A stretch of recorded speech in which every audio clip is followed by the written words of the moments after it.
성경에서 하나님의 축복은 아주 분명하게 나옵니다. 말씀에 순종하는 것이 하나님 허락하신 축복을 소유하고 경험하고 그 은혜 가운데 충만함 누리는 유일한 방법임을 이야기하고 있습니다. 그래서 신명기 8장은 이제 이스라엘 민족들이 광야 생활 이후에 그 출애굽한 세대가 거의 다 이제 죽은 거예요. 그래서 출애굽 이후에 다음 세대들이 이제 나타나게 되고 그 다음 세대들이 앞으로 가나안 땅에 정착하면서 삶을 살아갈 텐데 그들에게 이 땅 가운데서의 축복을 소유하고 그 은혜와 충만함을 누리는 하나님의 백성으로서의 삶을 어떻게 살아갈 것인지에 대해서 오늘 본문은 말씀해 주고 있습니다. 그래서 8장 1절에 내가 오늘 명하는 모든 명령을 너희는 지켜 행하라. 그리하면 너희가 살고 번성하고 여호와께서 너희 조상들에게 맹세하신 땅에 들어가서 그것을 차지하리라. 구약에서의 가장 큰 축복 중에 하나가 땅입니다. 땅. 영토를 소유하는 거. 땅이 있어야지만 농사도 짓고 또 먹고 살 수 있는 터전 자체가 이루어지고, 그래서 땅은 하나님께서 이스라엘 민족들에게 특별히 주신 선물로서 기억했고 또 그 땅은 함부로 사고 팔 수도 없었으며 하나님께서 주신 기업으로서 삼게 됩니다. 그 충만한 축복을, 모든 명령을 지켜 행하는 사람, 주신 말씀에 대해서 기억하고 명령에 대해서 지키고 행하는 것입니다. 그래서 많은 이들이 이 땅을 살아가면서 어떻게 하면은 소망함이 넘치고 축복받는 귀한 삶을 살아갈 수 있을까라고 많은 고민들을 하는데 성경은 아주 단순하게 이야기합니다. 하나님 말씀대로 순종하는 삶을 살아갔을 때에 그분께서 허락하신 은혜와 충만함을 누릴 수 있다는 사실을 아주 단호하게 말씀하고 있죠. 그래서 우리가 하나님 말씀에 순종한다는 것은 하나님을 기억하는 것이고 또 말씀에 대한 순종은 우리의 삶 여정 가운데 구체적인 신앙의 행동으로 나와야 됩니다. 그러니까 지금 이 시대에 있어서 교회 공동체가 계속해서 심각하게 더 고민해야 될 것은 내가 지금 이 신앙생활하고 있는 이 부분이 내 일상생활과 어떻게 연결점을 가지고 있고 내가 신앙인 됨이 세상 가운데 어떻게 비춰지고 있는가에 대해서 중심을 두어야만 합니다. 그 세상에 비춰지지 않는 신앙은 오직 하나님과 나와의 관계 가운데 복만 구하고 복을 주시지 않는 하나님은 필요 없는 존재로서 치부되는 거예요. 그래서 내가 주님 은혜 가운데 온전한 삶을 살아간다는 것은 이 땅 가운데에 하나님의 백성으로서의 존귀한 삶을 어떻게 살아갈 수 있을까? 그래서 오늘 하루를 살아감에 있어서 우리는 반드시 했어야 되는 게 그리스도 예수 주님의 말씀을 따르고 순종하는 것 때문에 고민해야 되고 그것으로 인해서 갈등해야 되며 그 갈등하는 순간순간 우리가 또 주님이 내 인생 가운데 왜 필요한지 또 하나님과의 관계성을 다시 한번 정립하는 시간들이 날마다의 신앙 여정이 되어야만 합니다. 그 고민을 멈춘 순간에 우리는 그 순간부터는 이제는 그 종교 생활하는 종교인이 돼버리게 되고 쉽게 이야기하면 죽은 거죠. 내 삶을 살아가면서 아무런 영향력도 미치지 못하는 그냥 죽어있는 하나님의 말씀이 되어버립니다. 하지만 이 땅 가운데서 우리에게 소중한 시간 하나님께서 허락하시고 하루하루 우리에게 허락하신 이유 자체가 분명히 있음을 생각했을 때에 다른 어떤 것보다도 이스라엘 민족들이 광야의 이후에 가나안 땅에 정착하고 어떻게 생각하면 이 땅이 광야라고 말씀드렸잖아요. 계속해서 어둠과 다툼과 분쟁의 소식이 들려지게 되고 또 그 혼란 가운데 광야 같은 생활 가운데서 우리가 온전한 삶을 살아갈 수 있다는 것은 바로 명령 자체를, 주의 명령 자체를 지켰을 때만이 가능하다는 것을 이야기합니다. 오늘 이스라엘 민족들에게 있어서의 앞으로 펼쳐진 미래는 그들의 시선을 통해 봤을 때는 불확실성이에요. 가나안 땅에 들어가 보지 않았고 또 그 이후에 어떤 일이 어떻게 발생할지 모르기 때문에 마음의 부담감과 두려움이 있었을 거예요. 우리도 마찬가지죠. 앞으로 일어날 일들이 어떻게 펼쳐질지에 대해서 도무지 예측을 할 수가 없는 그런 시대를 우리가 살아가고 있잖아요. 그렇다고 한다면 이 시대 가운데서 하나님 말씀대로 아주 단순하게, 삶을 단순하게 해서 하나님 말씀대로 살아가는 것이 우리에게 있어서의 복이고 그 복을 하나님께서 허락하신다라는 것을 또 이야기합니다. 2절 볼까요? 내 하나님 여호와께서 40년 동안은 광야 길을 걷게 하신 것을 기억하라. 하나님이 광야로 그들을 이끄셨다라는 것을 이야기하고 또 낮추시고 시험하사 내 마음이 어떠한지 그 명령을 지키는지 지키지 않는지 알려 하심이라고 합니다. 삶에 있어서요, 밑바닥이 다 드러나는 순간은 어려움의 때거든요. 삶이 어려웠을 때에 믿음의 본질 자체도 다 드러나게 돼요. 모든 것이 좋을 때는요, 다 좋아요. 인내할 수 있고 용납하고 용서할 수 있는데 내 삶이 고난과 어려움 가운데 있을 때에 그 고난과 어려움에 대해서 우리가 어떻게 이기는 삶을 살아갈 수 있을까? 환난과 어려움 가운데서 우리가 가지고 있는 신앙의 본질이 무엇인지가 깨달아 알게 되고 또 그 어려움을 통해서 오늘 하나님께서는 우리의 마음이 어떠한지 고난 가운데서도 그리스도 예수 주님을 바라보고 그 은혜 가운데 충만한 삶을 살아가고 있는지에 대해서 보신다라는 거예요. 그래서 우리가 어떤 환난과 어려움을 만났을 때에 인생의 고난을 만났을 때에 다른 것보다도 하나님이 내 마음을 때로는 시험하시고 우리 한 사람 한 사람이 고난 가운데서도 여전히 주님을 바라보고 그 은혜 가운데 찬양할 수 있는 귀한 삶을 살아갈 수 있는지에 대해서 우리에게 묻고 계신다라는 거예요. 그래서 환난과 어려움을 만났을 때 원망, 다툼, 또 불평이 있는 것이 아니라 감사로서 주께 영광 돌리는 것에 대해서 이야기하는데 하나님은 우리를 낮추시고 시험하사 명령을 지키는지 안 지키는지 알게 하신다. 그러니까 때로는 하나님 말씀에 대해서 명령해 주시고 그 명령에 대해서 고난 가운데서도 그 말씀을 여전히 신뢰하고 순종하면서 나아가고 있는가, 그것에 대해서 주님께서는 때론 우리의 믿음을 달아보신다라는 거야. 그래서 고난의 때에 때로는 광야 같은 그 생활 가운데서 내가 여전히 주님을 향한 신뢰함에 대해서 잊지 않고 끝까지 그분을 바라보고 있는가, 아니면 마음속에 있어서 내가 선택을 잘못한 것이 아닌가라고 생각하며 의심할 것인가, 이런 부분을 이야기하는 거죠. 3절 보면은 또 너를 낮추시며 줄이게 하시고 낮추게도 하시고 줄이게도 하신다. 그래서 2절과 3절에 계속해서 하나님이 우리를 낮추신다라는 표현 자체를 하고 있잖아요. 낮추심의 때가 여러분 인생 가운데 언제입니까? 지나갔을 수도 있고 지금일 수도 있고 곧 돌아올 때일 수도 있고, 아무도 모르잖아요. 그러니까 인생의 어두움의 순간에 그 순간을 통해서 우리가 잊지 말아야 될 것은 하나님께서 우리의 믿음을 달아보실 때가 분명히 있다라는 거. 하지만은 낮추기도 하시지만 하나님께서는 그냥 낮춰서 혼자 내버려 두시는 것이 아니라 3절 보니까 내 조상들도 알지 못하는 만나를 내게 먹게 하신 것은 사람이 떡으로만 사는 것이 아니오 여호와 입에서 나오는 모든 말씀으로 사는 줄 너희가 알게 하려 하십니다 라고 합니다. 우리는 생각했을 때 떡으로 사는 것 같아요.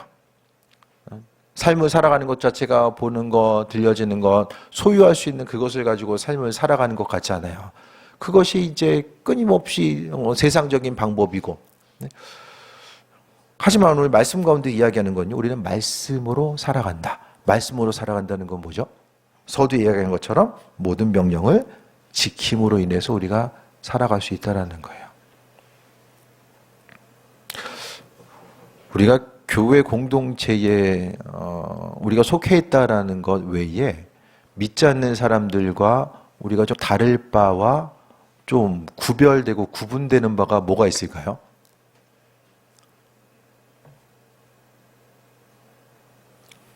예배 공동체에, 교회 공동체에 속한다는 것을 제외하고 일상의 삶을 통해서 우리가 믿지 않는 사람들과 구별되는 부분이 뭐가 있을까? 그것이 생각이든 행동이든 언어 생활이든 구별되는 부분들이 뭐가 있을까를 생각을 해봐야 되는데, 우리는 세상을 살아가면서 계속 보잖아요. 세상 것들을 보게 되고 듣게 되고 접하게 됩니다. 세상의 많은 것들은 우리로 하여금 하나님의 말씀이 아니라 우리는 이 땅에 떡으로 살 수 있는, 떡으로만 살 수 있는 존재인 것처럼 계속해서 우리의 가치관과 정체성을 흔들게 됩니다. 그래서 가장 지금 현재 가지고 있는 것이 없으면은 불행한 것이고, 소유한 것이 있으면은 내가 미래를 향해서도 마찬가지고 기쁨 가지고 나아갈 수 있는 존재로서 이제 계속 세상은 우리를 향해서 또 평가하고 그렇게 이제 계속 세뇌시키는데, 하지만 오늘 말씀을 보면은 모든 여호와 입에서 나오는 모든 말씀으로 사는 줄 내게 알려라 하십니다. 고난을 만났을 때 하나님이요, 그 고난을 주신 이유와 목적은 우리 스스로의 방법이 아니라 하나님께서 허락하신 하나님의 방법대로 삶을 살고 있다라는 거, 또 우리 스스로의 능력이 아니라 그분께서 베풀으신 은혜와 사랑 때문에 우리가 하루하루 살고 있다는 사실을 깨달아 알 수 있게끔 만드시기 위해서 하나님은 우리에게 고난 허락하시고, 그러니까 결국 고난의 때에 우리가 잊지 말아야 될 것은 내 인생의 주인됨과 그 문제에 있어서의 핵심적인 요소가 바로 해결책의 하나님 되심을 고백하면서 살아가는 거예요. 그래서 우리 신앙 공동체는 어려운 일이 있을 때 계속해서 그 문제에 집중하기보다는 오히려 하나님과의 관계에 집중을 해야만 합니다. 근데 그게 익숙하지 않거든요. 계속 문제를 붙들고 씨름해야지만이 어떤 해결책이 나올 것 같아요. 하지만 성경 말씀은 문제가 있는데 이 문제를 향해서 내가 몸으로 계속해서 부딪히고 고난당하지 않아도 하나님과의 관계를 통해서 하나님의 방법대로 해결하시고 은혜로 함께 하시면 우리가 경험하면서 삶을 살아가는 거죠. 그런데 우리가요, 하나님께서 행하실 수 있는 그 여지 자체를 지금 두고 있는가? 문제가 있을 때에 하나님께서 그 문제를 해결하실 수 있도록 우리가 그분을 신뢰하고 그분께 내 삶의 문제를 또 내 삶의 여러 가지 과정들을 맡기는 삶을 살고 있는가? 그것이 성경은 또 믿음이라고 이야기하죠. 문제가 있는데 주님을 향해서 기대할 바가 없어요. 분명히 하나님과의 관계성 가운데서 해결해야 되는데 그 문제와 나 사이에 주님의 자리는 없을 때가 있다라는 거예요. 그것은 말씀대로 살아가는 것이 아니라 내가 세상 것들과 계속해서 부딪히면서 살아가게 되는 거죠. 믿음 생활 한다라는 건요, 내가 내 방법이 아니라 하나님의 방법대로 삶을 살겠다라고 하는 항복의 표시이고 믿음의 표시예요. 그러니까 이게 모순된 게 뭐냐면 아버지께서 주인 되시는데 정말로 내 삶의 주인 되시는 분이 아버지가 되셔서 내 삶을 통해서 개입하시고 함께 하실 것에 대한 그 내 인생의 그 옆자리, 그 여지를 그분께 내어드리고 있는가? 아니면은 내가 죽을 힘을 다해서 하고 할 수 있으면 하고 못하면은 어쩔 수 없는 거. 그래서 우리가 신앙생활하면서 나도 모르는 사이에 이 패배의식에 젖어 있는 거, 주를 의지하지 않고 내가 내 방법대로 계속해서 문제 가운데 부딪히다 보면 나도 모르게 상처가 생기거든요. 기도하면 한 대로 상처가 생기고 기도 안 하면 안 한 대로 이 패배의식을 갖고 삶을 살아가게 됩니다. 이것이 이제 믿음의 악순환이죠. 하지만 믿음의 선순환이라고 하는 것은 내 인생의 문제 주께 맡겨드리고 하나님이 하나님의 방법대로 행하실 것에 대한 소망함 자체를 이야기하는 거예요. 각자의 기도 제목들이 있잖아요. 그 기도 제목들을 가지고 주님께 얼마나 맡겨드리고 있는가. 기도로서 내 문제를 해결하고자 하는 그 의지 자체, 습관적으로 반복적으로 기도하는 것이 아니라 정말 내 인생의 간절함을 가지고 아버지께서 주인 되셔서 그 일들을 이루실 것에 대한 소망함 가지고 얼마나 맡겨드리고 있는가. 그것이 바로 여호와의 말씀대로 살아가는 것이고 주님의 말씀대로 순종하면서 살아가는 거예요. 그래서 주님과의 우리와의 관계성 가운데서 하나님 우리에게 항상 주시길 원하시는데 내 인생 가운데 불신앙이 있으면, 불순종이 있으면, 불순종이 뭐죠? 이게 죄잖아요. 죄. 불순종이 죄입니다. 그럼 죄가 두려운 이유는 뭘까요? 죄가 두려운 이유. 죄 짓는 것이 두려운 이유는 뭐 나중에 죽어서 천국 못 갈까 봐, 이건 나중 얘기고요. 죄가 두려운 이유는 첫 번째는 하나님께서 우리 인생 가운데 주시는 것들을 받아 누리지 못하게 해요. 지난 시간에도 비슷한 말씀 드렸잖아요. 죄가 계속해서 만연해 있으면 하나님께서 주시는 것들을 우리가 받아 누리지 못해요. 그것 때문에. 그래서 지난번에도 제가 그 백화점 들어가는 과일 말씀드렸잖아요. 백화점 들어가는 과일에 정말로 크기도 적당하고 당도도 있어요. 근데 작은 흠집 하나가 있으면 그것 때문에 그 선물 세트에 들어갈 수가 없는 거예요. 그러니까 우리에 있어서 그 흠집이 되는 거, 근데 주의 말씀에 불순종하면서 살아가고 있는 것이 무엇인지를 알아야 되고, 계속해서 하나님의 말씀대로 우리가 살아감에 있어서 불순종은 주님 허락하신 은혜와 축복을 누리지 못하게 한다는 거. 또 한 가지는 이게 더 중요한 건데요. 불순종하고 이것이 이제 그 죄로서 연결되게 되면 주님 음성을 들을 수가 없어요. 관계에 단절이 나타나요. 이게 가장 심각한 문제가 되는 거예요. 내가 순종해야지만 더 많은 것을 누릴 수 있고 그 은혜 가운데 승리하는 삶을 살 수 있고, 다른 것보다도 우리가 마음속에 좀 조심하고 경계하고 두려워야 되는 것은 계속해서 불순종하고 죄를 짓게 되면은 하나님께서 허락하신 은혜의 말씀이 무엇인지를 깨달아 알지 못하게 된다는 거예요. 관계의 단절. 이게 바로 버림받은 자식이에요. 주님과의 관계에 단절이 일어나는 거. 이 땅에서 가장 소중하게 여겨야 되는 것이 주님과의 관계성이라고 말씀드렸고, 또 이 마지막 때를 준비하면서 우리가 삶을 살아가면서 있어서 주님과의 관계성이 또 가장 중요하다라고 제가 말씀을 드렸어요. 그러니까 우리가 죄의 문제 앞에서 내가 이거 계속 죄인과 죄인 줄 알면서 계속 지면 이 주님과의 관계성 가운데 이제 문제가 생길 텐데, 어려움을 만날 수밖에 없을 텐데, 그것에 대한 좀 두려움을 가질 수 있어야 돼요. 세상에서 모든 것을 다 소유한다고 한들 주님과의 관계가 깨져버리면 그로 인해서 우리가 누릴 수 있는 것이 없어지게 됩니다. 주의 음성을 들어야지만이 우리가 온전한 방향으로 또 방향성을 제대로 다 잡고 나아갈 수 있고, 또 여러 가지 이제 주의 뜻대로 쓰임 받는 것도요, 이 땅에서 쓰임 받는 것도 하나님께서 힘과 능력을 주시는 대로 주시는 만큼 이 땅 가운데 우리가 쓰임 받는 귀한 삶을 살아갈 수 있게 되는데, 마찬가지로 주님과의 관계성 자체, 불순종을 해서 관계가 깨져 버리면 주님의 음성을 들을 수도 없고, 또 계속해서 불순종하는 이들에게는 하나님께서 그분의 뜻을 비춰주지 않는다라는 거예요.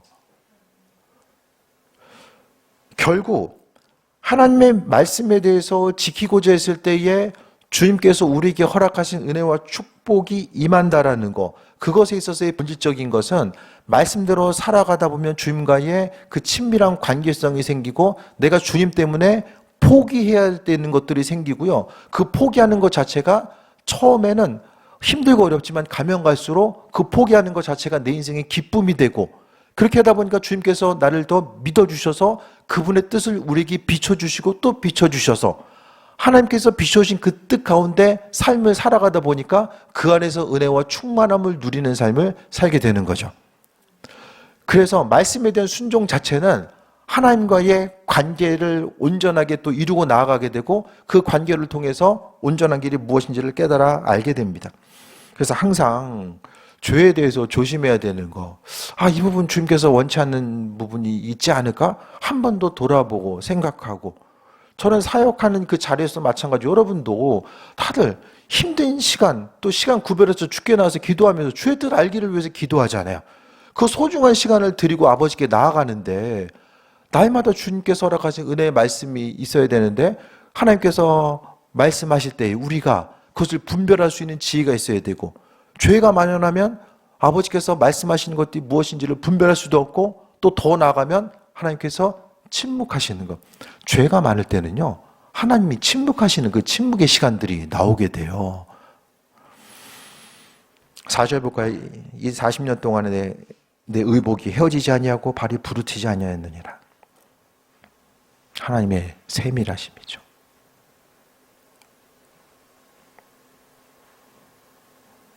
광야 사역하는 동안 옷을 어디서 구해요? 옷이 닳지 않게 하시고, 걸어 다녀야 되니까 발이 부르트지 않게. 이게 아버지의 세밀하심. 신약에 보면 우리의 머리카락까지라도 세이심 받으시는 그분의 은혜를 이야기하는 거죠. 때로는 극한 고난 가운데 있으면 주님 나에게 관심이 없으신가라는 생각이 들 때도 있거든요. 하지만 그것이 아니라 주님의 시선은 항상 자녀들에게, 믿는 한 사람 한 사람 그분의 자녀들을 향해 있고, 무엇보다도 잊지 말아야 될 것은 하나님과의 관계가 가장 소중합니다. 그분과의 관계. 목회도 주님과의 관계 끝나면 끝난 거예요. 아무것도 없어요. 이스라엘 민족들이 우상 숭배하고 불순종하고 했을 때에 하나님께서 예배 받지 않잖아요.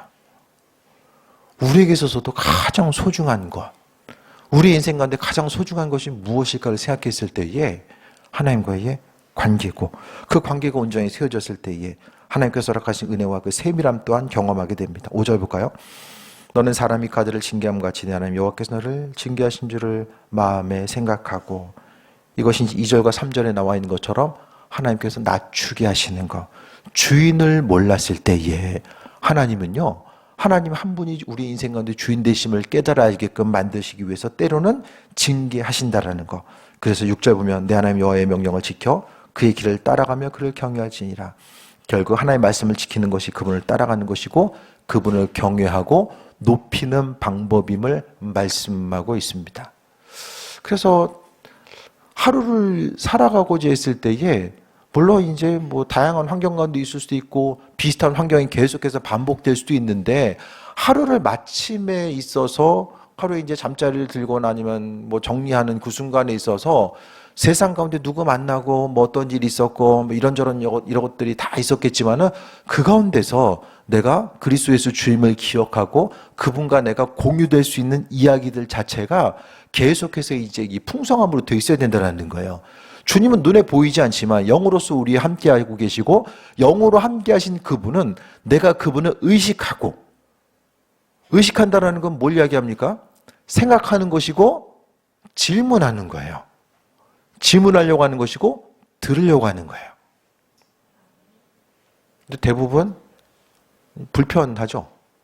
생각 자체가 너무 분주하기 때문에 그것을 못하는 것이고 주의 뜻대로 우리는 신앙 공동체에 있는 우리 한 사람 한 사람은 주께 질문하고 답을 구하고자 했을 때에 우리는 본능적으로 내 육신의 본능 자체가 불편해질 수 있다는 사실을 알고 있어요. 그것 때문에 내 육신의 본성은 주님께 묻기보다는 내가 하고 싶은 일들을 먼저 행하고자 하는 이 마음에 있어서의 그 죄된 본성이 있다는 거예요. 그게 아니면 내가 주님께 먼저 묻고자 하고 내 주도권과 어떤 선택에 있어서 주권 자체를 그분께 맡겨드리는 만큼 그것이 이제 순종하는 삶이고 아버지께 맡겨드리는 만큼 우리가 더 하나님을 경외하게 되고 또 그분의 말씀대로 살아감을 통해서 하나님의 백성으로서 아버지께서 이끄심의 뜻이 무엇인지를 기억하고 그 길을 향해서 온전히 나아가는 삶을 살게 됩니다. 믿음의 여정이라는 건요, 항상 주님을 기억하는 것이고 우리의 찬양의 고백, 말씀을 보는 것도 마찬가지로요. 일상의 삶을 통해서 계속해서 주의 말씀이 기억나야 되고 그 말씀 때문에 고민하고 날마다 주님과의 관계성이 깨지지 않게끔 하기 위해서 그 소중한 관계를 위해서 말씀대로 순종하고 나아가고 내 안에 죄된 본성이 있는 것들에 대해서 하나하나 청소해서 버리고자 하는 이런 열정들이 계속 되는 것, 이것이 바로 성화의 과정이고 믿음의 여정입니다. 내 안에 쓰레기 계속해서 쌓아놓고 죄된 본성이 쌓아놓은 상태에서는요, 주의 말씀이 들리지도 않고 순종하려고 안 하는데 하나님께서 말씀을 주시겠습니까? 성경은 분명하게 하나님은 만홀이 여김을 받지 아니하신다라고 말씀하고 있잖아요. 주의 말씀을 소중하게 여기고 그 말씀 한 구절이 소중하게 여겨서 그 말씀을 생명의 말씀으로 붙들고 나가고자 하는 한 사람 한 사람에게 주님께서도 계속해서 말씀을 비추시고 함께 하시는데 이게 이제 그 악순환이 계속되면 죄된 본성이 있으니까 못 들으니까 주님과의 관계성이 깨지게 되고 계속해서 하나님과는 상관없는 나 나름대로의 신앙생활을 할 수밖에 없는 거죠. 그래서 주일날 봤던 것처럼 주님 앞에서 함께 먹고 마시고 가르침을 받았는데도 주님께서도 누군지 모른다라고 말씀하신 이유 자체가 거기에 있는 거예요. 하나님께서 예비하시는 거, 오늘 말씀 가운데 하나님께서 은혜로 베풀어 주시고 함께 하시는 것이 무엇인지를 7절부터 이야기하고 있어요. 내 하나님 여호와께서 너를 아름다운 땅에 이르게 하시나니 그것은 골짜기든지 산지든지 시내와 분천과 샘이 흐르고 물이 있는 곳.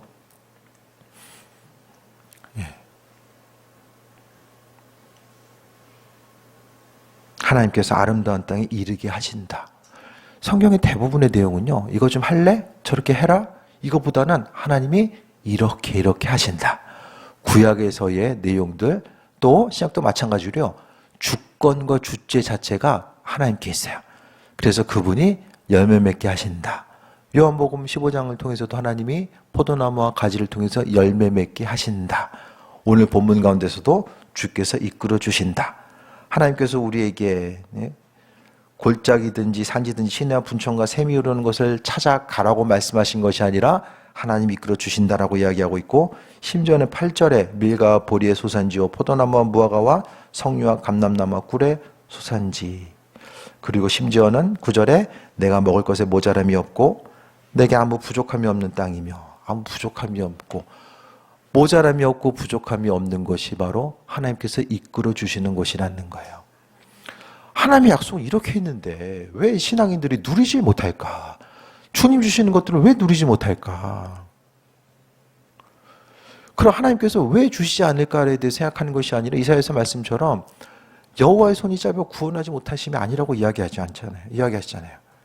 그분의 손이 짧은 것이 아니라 사람의 죄악 자체가 하나님과 우리의 사이를 갈라 놓았다라고 말씀하고 있습니다.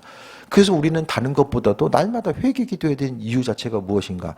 그러니까 주님과의 관계성을 파괴한 이 죄, 사단은 계속해서 어떤 환경 가운데 관계 가운데 죄를 뿌려놔서 우리로 하여금 계속해서 걸림돌에 넘어지게 하고 주님 허락하신 은혜와 축복을 누리지 못하게 하는 것. 옆 사람 이야기하지 않아도 여러분 스스로가 알 거예요. 내가 주님과의 관계성을 형성하고 만들어 나아감에 있어서 계속해서 넘어지게 하는 거, 또 사단이 뿌려놓은 그 가시 자체, 또 가라지 자체가 무엇인지 다 알고 있어요. 옆 사람이 이야기하지 않아도요, 우리는 신앙 양심과 하나님께서 허락하신 그 본질적인 부분, 하나님의 영이 있기 때문에 내가 당장 버려야 될 것들, 넘어가야 될 것들이 무엇인지를 분명히 알고 있어요. 그거 해결하지 않으면 우리는 계속해서 이스라엘 민족들이 40년 동안 광야 생활 도는 것처럼 계속해서 돌게 돼요. 그럼 돈 이후에 나중에 살면 믿음 생활이 이런 거구나. 이게 도는 것 자체가 믿음 생활이네. 광야에서 태어나서 광야를 돌았던 이들은 신앙의 본질은 이런 거구나. 이런 생활이 이게 신앙생활이구나. 하나님 만나는 거 성막 주위에서 이렇게 맴돌면서 이게 만나 메추라기 먹고 이제 삶을 살아가는 것이 이게 신앙의 본질이구나. 그렇게 알았을 거예요. 그런데 하나님께서 말씀하시는 것은 적과 꿀이 흐르는 땅, 부족함이 없고 모자람이 없는 땅으로 하나님 인도하시는데 그것이 바로 기도에 있어서의 지성소를 이야기하는 것이고 삶에 있어서의 마찬가지입니다. 주님께서 주시는 은혜와 충만함과 축복을 누리는 것이 이 본질이 되어야 되는데 그 본질적인 것들은 바라보지 못하고 수박 있으면 잘라서 맛을 봐야 되는데 겉핥기만 하다가 이 본질이 무엇인지를 모르는 거예요. 주님 먼저 쪼개서 맛을 보게 해주세요. 아니면 주님은 네가 먼저 해라. 아버지께서 우리에게 순종하는 만큼 주신다니까요. 그래서 우리가 가지고 있는 신앙의 틀 자체가 이것이 주님 마음에 합한 것인지에 대해서 분명히 우리는 물어봐야 되고 그래서 질문해야 되는 거예요. 내가 생각하는 거, 기도하는 제목들, 아버지를 향해서 바라고 원하는 것들, 내 삶에 있어서의 신앙 방식과 패턴, 그걸 헌신하는 것이건 또 뭐 전도든 봉사든 예물 드리는 것이 그것이 무엇인지 간에 또 기도하든 말씀이든 예배 생활이든 한 가지 한 가지를 돌아보면서 하나님께서 마음에 주신 것들에 대해서 막연한 생각들, 이거 가지고 있어도 언젠가는 또 다른 부분이 생기지 않을까? 아니에요. 10년, 20년 흘러갑니다. 그것 때문에. 이것이 바로 또 하나의 영적인 원리예요. 하나님께서 알게 하신 이유가 있거든요. 마음에 찔림을 주시면 찔림을 주신 이유가 있어요. 우리의 육신의 본성은 그것에 대해서 불순종에 대해서 찔림이나 부담감을 가질 수가 없어요. 우리의 죄된 모습은 그걸 못합니다. 내가 부담을 갖게 되고 마음에 찔림이 있다는 것은 하나님께서 계속 두드리고 계신 거예요. 두드리고 계시는데 내가 모른 척하고 눈을 감고 있으면 어떻게 됩니까? 더 깊은 곳으로 나아갈 수가 없어요. 우리는 이 땅에서 쓰임받는 것이 하나님께서 공급해 주시는 그것을 가지고 쓰임받아야 돼요. 목회를 하든 여러분이 교회에서 쓰임받는 것도요, 우리 힘과 능력이 아니에요. 주님께서 주시는 거 가지고 쓰임받아야 되거든요. 그런데 우리가 오늘 말씀 가운데 있는 것처럼 그 명령에 대해서 지키지 않으면 아버지 주시는 것들을 공급받지 못함으로 인해서 사명의 자리에서 사명을 감당할 수도 없고 삶의 현장 가운데서 누리는 삶도 살 수가 없으며 계속해서 환난과 어려움을 경험할 수밖에 없고, 그래도 하나님께서 자녀이기 때문에 의복이 헤어지지 않냐고 발이 부르트지 않게 하시는 것, 물론 나는 그 정도의 은혜만 해도 감사하다. 의복에 대해서 하나님께서 그냥 이 정도만 해도 감사할 수 그 정도 만족한다고 살 수 있지만은 오늘 본문 가운데서 하나님께서 7절 가운데 말씀하시는 것들은 풍성함이 있고 모자람이 없고 땅에 돌들은 철이고 산에서 동을 캘 것이고, 10절 보니까 내가 먹어서 배부르고 내 하나님 여호와께서 옥토를 내게 주셨으므로 말미암아 그를 찬송하리로다. 주신 것들에 대해서 찬송하는 삶을 사시겠어요? 아니면 주님 오늘도 바로 이 부르트지 아니하고 의복이 해지지 않게 하신 것만으로도 감사합니다. 자녀이기 때문에 주신 기본적인 은혜 자체가 있어요. 자녀이기 때문에 그래도 불순종해도 주님께서 은혜로 보호하신 부분들이 자녀이기 때문에 있어요. 성전도 이방인이 들어갈 수 있는 데가 있고 여인이 들어갈 수 있는데, 제사장 들어가는데 대제사장 들어가는데, 그 믿음 생활에 대한 그 깊은 곳에 대한 좀 갈급함이 없으세요? 그 부분을 좀 우리가 좀 소망해야 되지 않을까요? 말씀 볼 때도 그렇고 예배 순간에 기도할 때도 뭔가 성경에서 이야기하는 풍성함, 하나님의 사람으로서 창조주 하나님의 그 깊고도 넓음을 경험하면서 우리의 인생 가운데 어떤 환난과 어려움을 만난다고 할지라도 그분으로 인해서 기뻐할 수 있는 그 온전함, 그 신앙의 깊이, 아버지께서 허락하신 은혜를 누리고 이 땅에서의 영육간의 강건함과 그로 인해서 하나님께서 오늘도 공급하시고 은혜로 살게 하셨다라고 하는 그 기쁨과 소망함을 향해서 나아가는 것. 오늘 주님은요, 그 모든 것들을 누구에게 8장 1절에 나온 것처럼 내가 오늘 명하는 모든 명령을 너희는 지켜 행하라.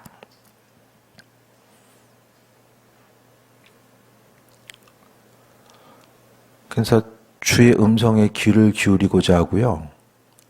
주의 뜻이 무엇인지에 대해서 계속해서 음성에 대한 마음의 소리로 주시는 것들에 대해서 그런 갈급함이 있으면 주님 원치 않는 그 죄된 것들이 나에게 들어오고자 했을 때에 내가 그것을 수용하지 않고 버릴 수 있는 그 지혜가 생겨요. 그러니까 주님과의 관계성을 소중히 여기는 것만큼 세상 것이 내 안에 어떤 가시와 어떤 그 가로막는 것으로 다가왔을 때에 그것을 단절시킬 수 있는 은혜와 충만함이 있어요. 그러니까 사람은요, 더 소중한 가치를 발견하면 이전 거 끊을 수 있어요. 그 소중한 가치. 아버지께서 우리에게 주시는 것이 얼마나 풍성한지에 대한 그 가치를 아는 만큼, 그 깊은 맛을 경험하는 만큼 어떻게 됩니까? 이전 것이 주는 것들을 끊을 수가 있게 된다는 거예요. 이것이 억지로 되는 것이 아니라 믿음으로 한 발짝 나아가고, 주님 음성 듣고 나아가는 것이 중요한데 그 음성 따라서 삶을 살아가야지만 이 풍성함도 누리고 이 땅에서도 존재하게 쓰임받고 날마다 돌아가고 실패하지 않는 온전한 삶을 살아갈 수 있게 되는데, 그렇다고 한다면 이 주님 음성을 듣는 것에 대한 이 방해 요소가 내 인생 가운데 불순종으로 남아있는 것이 있다고 한다면 다시 한번 내려놓고 세상 것이 주는 그 잠깐의 기쁨과 달콤함보다 아버지께서 영원한 생명을 우리 인생 가운데 주시는 것들에 대한 그 소중함에 대해서 기억하고 앞으로 나아가는 것이 은혜인 거죠. 결국 믿음의 선택은요, 하나님께서 주시는 그 참된 기쁨과 소망함을 맛본 사람들이 기도도 하고 말씀도 보고요, 전도하는 것도 마찬가지입니다. 오늘 말씀 정리합니다. 하나님은 항상 우리에게 은혜와 풍성함으로 주기를 원하고 계세요. 아버지께서 얼마나 풍성함으로 7절부터 10절까지 보면 주님의 예비하심과 인도하심, 우리를 향해서 얼마나 풍성한 것으로 주시길 원하시는가를 말씀 가운데 보게 되는데, 이 수많은 것들을 왜 많은 사람들이 누리지 못하는가? 이런 부분들을 돌아봤을 때에 누리지 못하는 것은 다른 어떤 것이 아니라 하나님과의 관계성보다, 주의 음성을 듣고 삶을 살아가는 것보다 내 인생에 더 소중하고 가치 있는 것들이 있다 보면 그분의 음성에 귀를 기울일 수도 없고 그 은혜 가운데 충만한 삶을 살아갈 수도 없으며 아버지께서 베풀어 주시고 인도하심의 뜻이 무엇인지도 분별할 수가 없다라는 거야.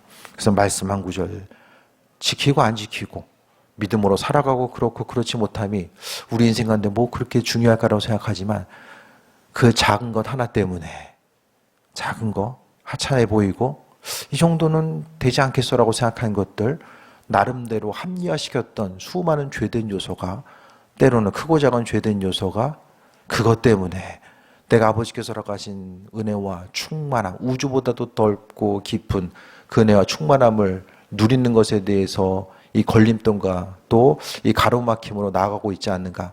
다시 한번 돌아보시고 그 은혜 가운데 충만함 누리는 삶, 주의 음성에 귀를 기울이고 나아가는, 또 말씀 앞에 순종하고 또 주의 음성 앞에 민감한 귀한 삶이 되시기를 축원드립니다. 기도합니다.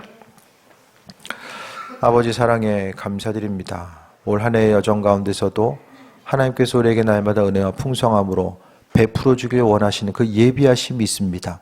그 풍성함과 예비하심이 있는데 우리가 죄 때문에 그 은혜와 풍성함을 누리지 못하고 있는 것은 아닌지 돌아보게 하시고, 무엇보다도 이 땅을 살아감에 있어서 주님의 음성과 또 주님의 뜻이 무엇인지를 분별하며 나아가게 하시고, 기도를 막는 것들, 관계를 막는 것들, 그 악한 영의 존재가 있음에 대해서 기억하게 하시고 믿음으로 선포하며 말씀대로 순종하고 반응하며 삶을 살게 하여 주옵소서. 주님과의 관계를 방해하는 것들이 끊어지게 하시고 오직 생명 되신 그리스도 예수 주님만 바라보게 하여 주옵소서. 크신 사랑에 감사드립니다. 예수님의 이름으로 기도드립니다. 아멘.